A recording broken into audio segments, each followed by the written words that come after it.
Great Britain News started on Sunday evening, like last Sunday evening, and I've made a video so people can see, because I don't think people would probably want to watch it themselves, but I've made a short video from clips so people get a taste of it.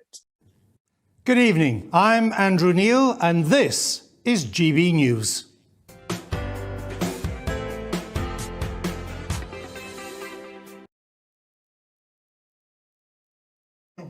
Anger, New Zealand and indeed Australia, because we basically said we're forgetting you. We've got new partners in Europe. Are we forgiven for that now? Of course, and generate. Oh, I feel like we've lost our guest there. For a war generation, remember the contribution Australia made, including. Let me start with you, Roy. Do you remember? Hello, Roy. Do you remember? Hello, Roy. Do you remember? Back in 1989. Time ago, I remember, was it Hampden Park, actually, that one? And I remember Tony played the game 2-0.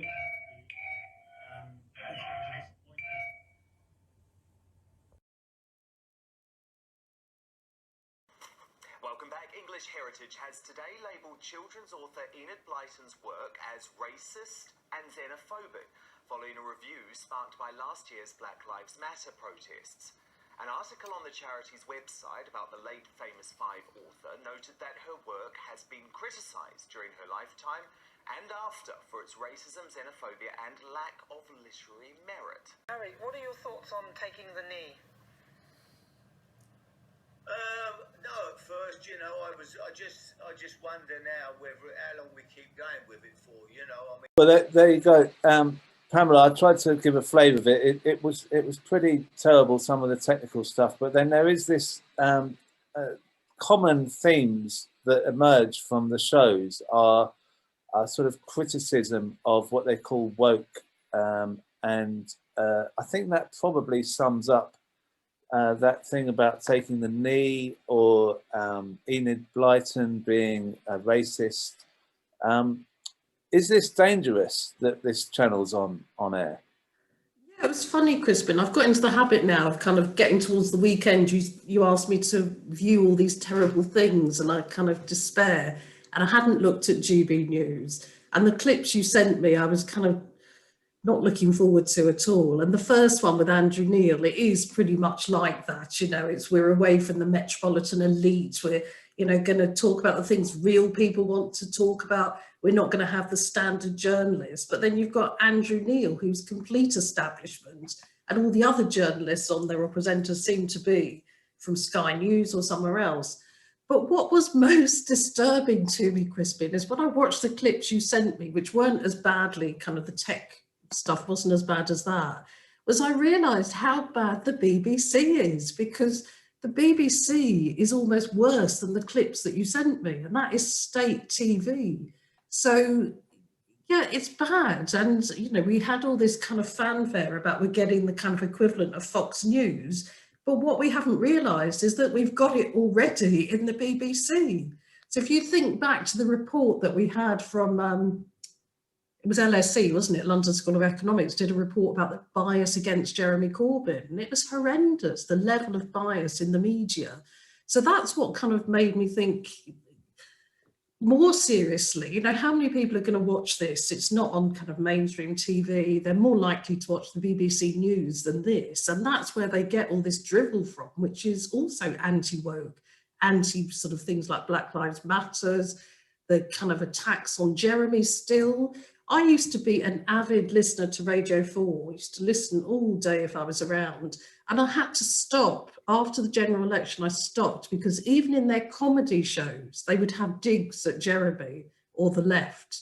So how bad is it compared to what we've got? It's pretty amateurish. And yes, of course, you've got wheeled out the same old people. But the more shocking thing is how bad the BBC is now.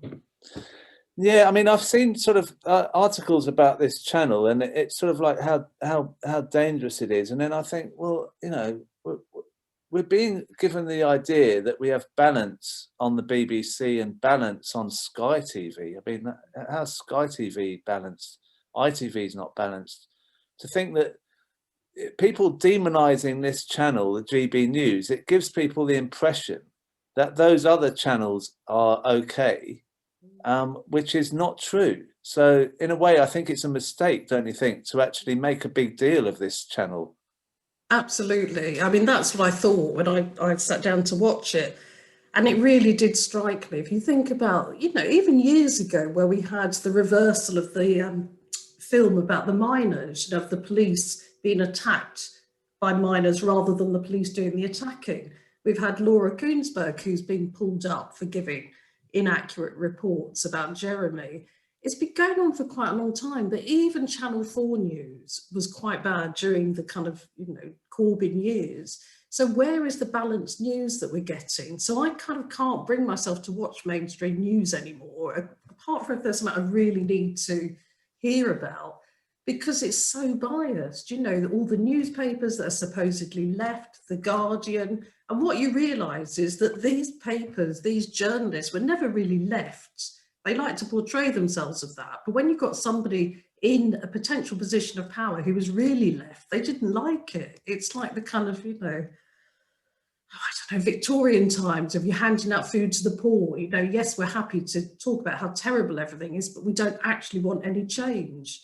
And so I think the real story about GB News is how bad our current journalism is. You know, it's horrendous. So what do we do about that? Certainly the BBC as a state-owned broadcaster, and everybody reveres it to be wonderful, but it's not anymore, is it? I mean, like Howard Becker is talking about Unite TV. I mean, we need our own channel. I don't think that, in a sense, I think it's not a good idea to say stop a channel. It's better if we just try and get our own channel. And yeah, people like Novara Media or whatever, but you know, they getting the coverage. We need a bigger platform. We need a proper channel. So yeah, all right. So look, Pamela, are you okay for another horrible show to watch next week?